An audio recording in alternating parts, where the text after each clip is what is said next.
The Rude Awakening Show. Right now, back on the show with us, Robert Mazur. Good morning, Robert. Good morning. How are you? Pretty good. How you doing? Fine, thank you. And thanks for letting me share time with you and your listeners. Well, listen, I appreciate your time. It's always great to have you on. I remember your first book was awesome, and I'm expecting great things out of this one, too. Oh, good. I hope you enjoy it. All right. We're talking about the new book. Robert wrote The Infiltrator, but this book is called The Betrayal. So real quickly, for folks who may not be familiar with your story, who is Robert Mazur? Well, I'm a retired federal agent, and I did quite a bit of work trying to attack the money launderers that serve the Colombian cartels, and eventually that caused me to accept a long-term undercover assignment as a money launderer, which is the subject of my first book, The Infiltrator. That was an infiltration of the Medellin cartel and Pablo Escobar's organization, as well as a bank called the Bank of Credit and Commerce International, the seventh largest privately held bank in the world. How do you launder money? I'm asking for a friend, you know. Okay. All right. So I'm a drug dealer. I've got all this money. And now what do I do with it? Sure.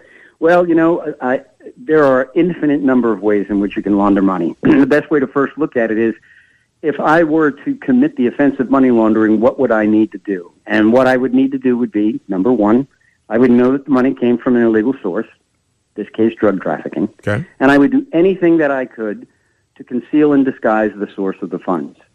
So it could be as simple as buying a big hotel that nobody goes to and bringing that in as alleged cash revenue that came into the business and pumping it through the business. Or it could be a much more complex thing where I was a member of what around the world is known as the black money markets.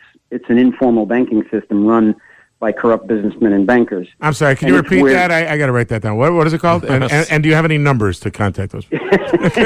I'm asking for a friend here, Robert. Come on. I have nothing to do with this. The last guy that the U.S. prosecuted that was a well-known black money market operator, a guy by the name of Aftaf Kanani, who was operating out of Dubai and Pakistan.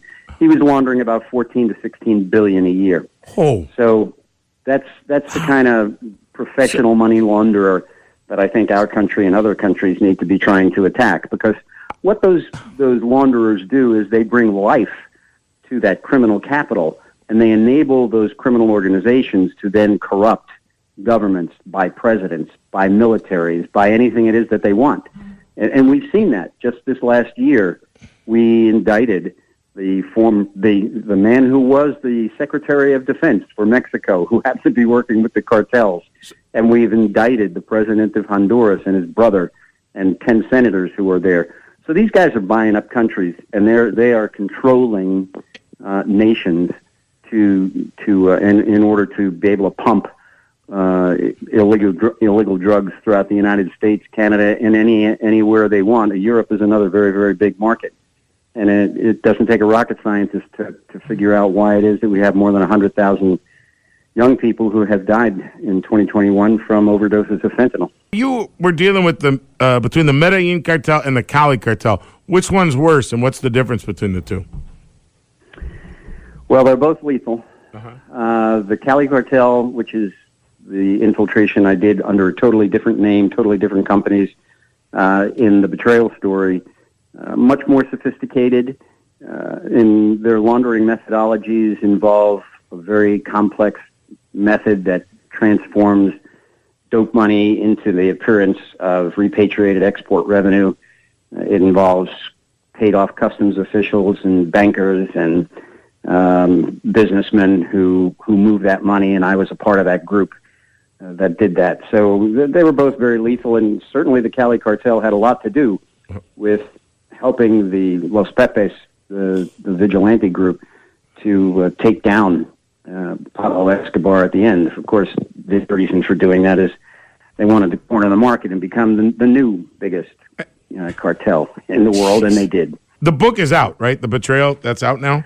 Yes, the book is out. Okay. And the long and short of the Betrayal is that on the surface, the Betrayal is one of the U.S. colleagues of mine who I didn't know was on the take, who outed me to the Cali cartel as I was working undercover, not just in the United States, but in Panama and Colombia, and almost got me killed. But there's a deeper betrayal to that I reveal in the course of the book, And so, in a nutshell, that's what it's about. All right, and I want everybody to make sure you pick up The Infiltrator as well. You got to get them both. That Al, you'll like it. It's a movie, too. You can watch that movie. And real quick, Robert, what is KYC Solutions? What do you do now? Okay, KYC is know your customer. So for the anti-money laundering world, I do speaking all over the world. I get the opportunity to talk to tens of thousands of people who are compliance officers in international banks and in other walks of the private sector, as well as law enforcement officers. And I try to share with them the things that I think they need to know about how they can identify bad accounts, how they can identify companies and businesses in geographic areas that are highly involved in money laundering, and how they can protect the reputation of their institution, and more importantly, how they can accurately report to the government, as they are required by law, suspicious transactions meaningfully, so that we can prosecute these people. Got it. RobertMazur.com if you want to check out the website, the books again, The Infiltrator, The Betrayal. Robert, thank you for your time again. It's always a pleasure. You're eye-opening, and I'll be in touch with you later about the other stuff. You know what I mean? Yeah, no problem. We got your account opening forms here. Okay. Thanks, Robert. Take care, man. Okay, take care. Bye. Bulldog and the Rude Awakening Show.